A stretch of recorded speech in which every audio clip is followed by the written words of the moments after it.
నీ గుండె గుమ్మంలోకి ప్రతిరోజు వస్తూ పోతుంటావు పేరే ఊయనగా నా గాలి ఏకాంతం తగ్గాలి అంటూ వస్తూ పోతుంటావు పేరే ఊయనగా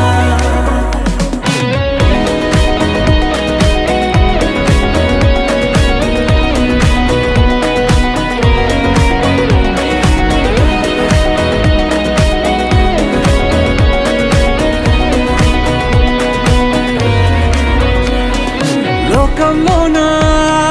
మెరిసామంటే మరి అదేం గొప్ప